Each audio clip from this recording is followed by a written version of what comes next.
So, what happens when the very authorities who are supposed to protect you are accused of turning your own phone into a spy in your pocket? Today, we're going to break down a pretty shocking case coming out of Kenya where a group of filmmakers is saying that's exactly what happened to them. And look, this isn't just some rumor or a vague claim.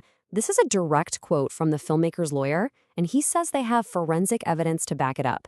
The core of the accusation is that Kenya's Directorate of Criminal Investigations, or DCI, secretly installed spyware on a phone while it was in their custody.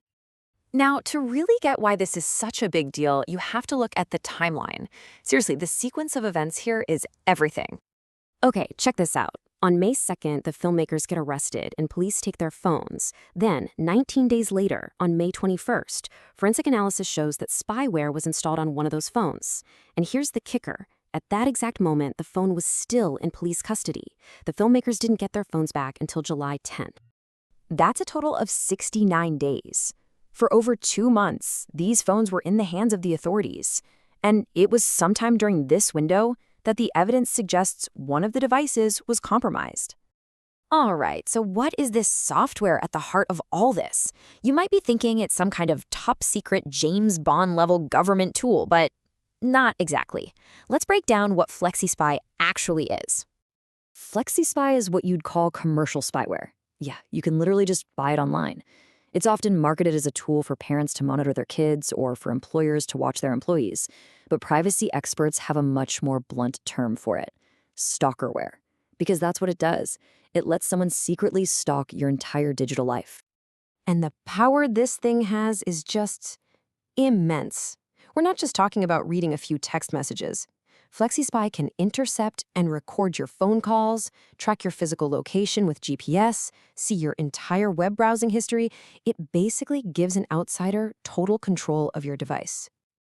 Now, it's really important to understand that not all spyware is the same.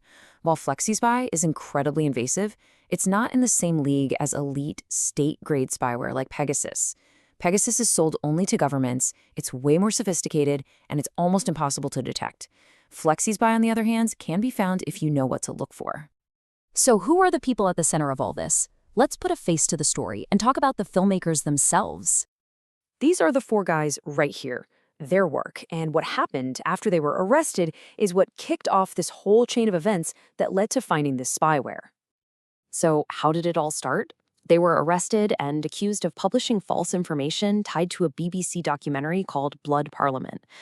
But in a weird twist, after they were arrested, the BBC actually came out with a public statement saying the 4 men had nothing to do with their project. It just adds another confusing layer to the whole situation. And all of this, it naturally leads to a much bigger question, doesn't it? Was this alleged spying incident just a one-off thing targeting these 4 guys? Or could it be a symptom of a much wider problem in Kenya? Well, if you ask the filmmaker's lawyer, what happened to his clients is just the tip of the iceberg. He's making other, much broader allegations that point to a potential pattern of surveillance. And this is a bombshell claim. The lawyer is also alleging that the country's biggest telecom company is handing over private data from citizens to the DCI without any kind of legal warrant or court order. If that's true, this case suddenly expands from being about 4 people to potentially millions. You know, what's happening in Kenya isn't happening in a vacuum. It really mirrors this growing tension we're seeing all across the continent. You see it in places like Zimbabwe, where the government floated a controversial plan to collect the unique ID data from every single mobile phone, sparking huge fears about mass surveillance. So, why should you care about a spyware case with 4 filmmakers in Kenya? Well, because the principles at the heart of the story are universal. They affect all of us. Let's dig into the implications. This case really is a flashpoint for some huge, fundamental ideas. We're talking about press freedom, the ability of journalists and creators to do their work without being intimidated. We're talking about the basic right to privacy for every single citizen. And maybe most importantly, it's about government accountability and making sure that powerful agencies operate by the rules. And this story is far from over. The next big date to keep an eye on is September 15th. That's when the lawyer plans to file a formal affidavit in court laying out all the forensic evidence. And that will officially kick off a legal showdown challenging the actions of the DCI. All of this really leaves us with a massive question, one that societies all over the globe are struggling with right now.